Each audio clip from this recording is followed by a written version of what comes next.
We didn't discover alien megastructures. We discovered something way crazier. Now, the debate of the existence of aliens is a contested one. And the question of how aliens fit within the context of the Bible is a topic that does seem to scare many Christians. But what do Christians do when aliens are discovered? Scientists notice these mysterious spots in deep space that appear on their telescopes. And the rumor of alien megastructures has been proposed. Yes, that's right, alien freaking megastructures. But as these scientists begin to describe what these alien structures look like, I realized they didn't discover alien structures at all. They discovered something way crazier that's actually documented in the Bible. When they stopped, they folded their wings. That sounds like... That's a UFO. Yeah, it sounds like a UFO. UAP. That sounds like some insane vision that's beyond comprehension that happens to people that live in a prehistoric civilization.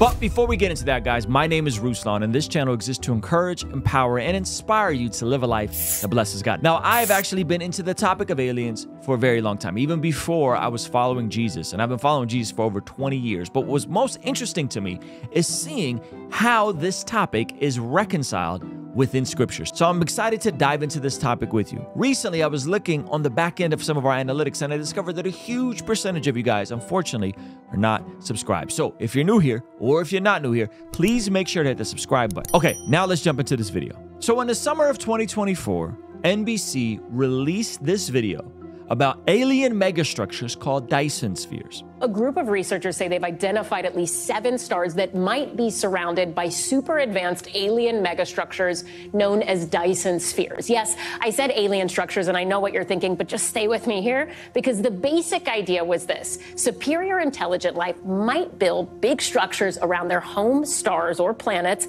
as a way to harness or reuse that energy. Okay, so put a pin in this and take a close look at this image right here, okay? Because we're gonna come back to it, and it's pretty shocking. So just remember this image, as we got to come back to it in a second. This is these alien megastructures, okay? Now, a 1960s physicist who came up with this idea, Freeman Dyson, argued that if these structures existed, there'd be so much energy that human scientists on Earth could probably spot it because it would emit a lot of infrared radiation.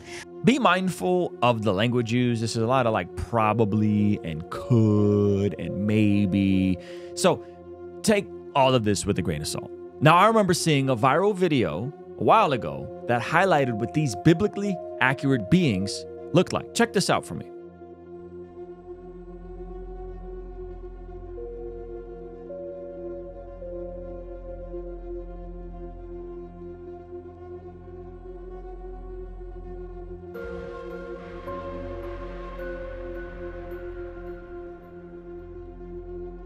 Okay, so when I see this, it looks a lot like the image we just looked at, okay? Secondly, this video that went viral is actually titled Biblically Accurate Angels. And we're gonna unpack this a little bit further. But when you see this, it makes sense why we see a constant command not to fear when angels appear to people in the scriptures. This is horrifying. I mean, it's beautiful, but it's also horrifying. All the eyes and the things twisting around the eye and the face that turns into the eye with the spheres around it. Pretty kind of scary stuff, if you know what I mean. Now, you may be wondering, where in the Bible is it talking about these sorts of structures? Well, in a moment, we're going to look at a video of Joe Rogan randomly stumbling across this Bible passage. But first, I gotta tell you about something coming up that's very, very special. Okay, real quick, I need you to know about something that is going to expire October 11th, and I don't want you to miss it. As we come out of a tumultuous and divisive election season, it is my heart that we can be the hands and feet of Jesus and live a life that blesses God. And that is why we are having the first ever in-person Bless God Summit, the solution to the culture war. To not just be Christians who are reactionary to whatever is going on, but to live a better story and build better culture. And to be the solution to the culture war, I've brought in some of your favorite YouTubers, podcasters, speakers, and apologists to equip us by speaking at this 3-day event. This isn't going to be like the typical Christian conference, as we'll be doing something that is interactive, social, and giving us an opportunity to connect with each other and some of the speakers and performers. And this is all happening March 27th, 28th, and 29th at the beautiful Westin Spa and Resort in Carlsbad, California. The good news is we got the prices down to the bare bones to make sure that our day one supporters can get a bit of a discount so you can bring your whole family. Now, the bad news is this price is only available until October 11th. So don't miss the best time to get your tickets and go to blessgodsummit.com now. So in episode 2099, Joe Rogan is talking to Aaron Rodgers, and then the discussion around this topic comes up. Now, listen for the description of these biblically accurate angels that Joe Rogan reads in Ezekiel chapter 10. I looked, I saw an immense dust storm coming from the north, an immense cloud with lightning flashing from it, a huge ball of fire glowing like bronze. Within the fire were what looked like 4 creatures, vibrant with life. Each had the form of a human being, but each also had 4 faces and 4 wings. Their legs were sturdy and straight as columns, but their feet were hooved like those of a calf, sparkled with the fire like burnished bronze. On all 4 sides under their wings they had human hands. All 4 had both faces and wings, with the wings touching one another. They had neither one way nor the other. They went straight forward. They turned neither one way nor the other. They went straight forward. Their faces looked like this. In front, a human face. On the right side, the face of a lion. On the left, the face of an ox. And in the back, the face of an eagle. So much for the faces. The wings were spread out with the tips of one pair touching the creature on either side. The other pair of wings covered its body. Each creature went straight ahead. Wherever the spirit went, they went. They didn't turn as they want. The 4 creatures looked like blazing fire or like fiery torches. Tongues of fire shot back and forth between the creatures. And out of the fire, bolts of lightning. The creatures flashed back and forth like strikes of lightning. As I watched the 4 creatures, I saw something that looked like a wheel on the ground beside each of the 4-faced creatures. This is what the wheels looked like. They were identical wheels, sparkling like diamonds in the sun. They looked like they were wheels within wheels, like a gyroscope.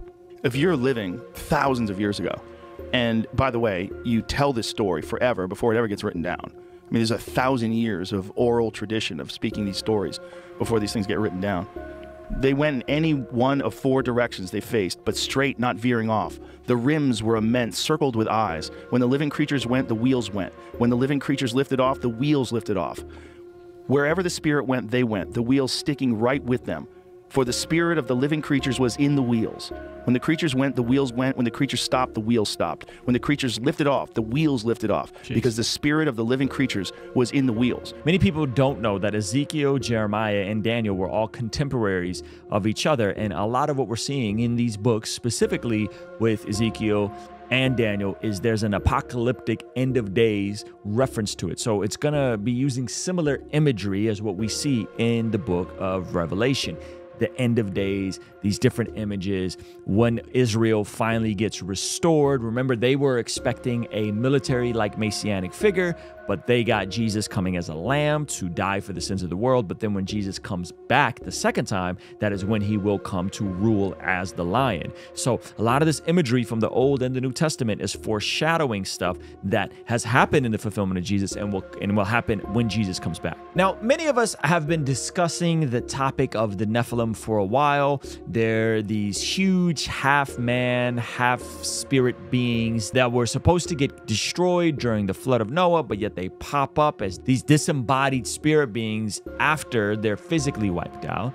But what many of us don't know a whole lot about is not the Nephilim, but the Ophanim. Now, one of my favorite creators is Metatron, who does a lot of different videos about the medieval times, Roman history, and really the parts of history that we were not taught in school. So here's a video of him going over this exact topic. And my friend Metatron highlights what the Ophanim are perfectly. Ophanim is the Hebrew word that means wheels. Biblically speaking, it's used in different ways. The word Ophanim is used to refer to equipment in the temple, chariot wheels, or wheels on the threshing floor. But the word Ophanim is also used to describe a type of celestial that flies together, the cherubs, and underneath the seraphs. And this is when it gets really interesting. They are wheels at cross angles. We are told the wheels had the color of beryl.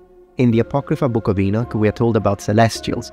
We're not told about their names, but they are directly called the many-eyed ones. Their description fits that of the Ophanim, and we are also told, and round about were seraphim, cherubim, and Ophanim, and these are they who sleep not, and guard the throne of his glory.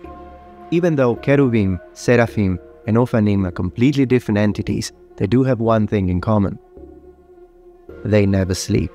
So isn't it interesting that the Bible has descriptions and explanations for things that science is just now catching up to. So now that you know about the Ophanim, I think it's important that you understand the horrifying truth about the Nephilim that's consistently being described as aliens, and why I believe they're not from another universe or galaxy, that they're actually demonic beings from another dimension. Check out this video right here. All right, I'll see you over there. Peace.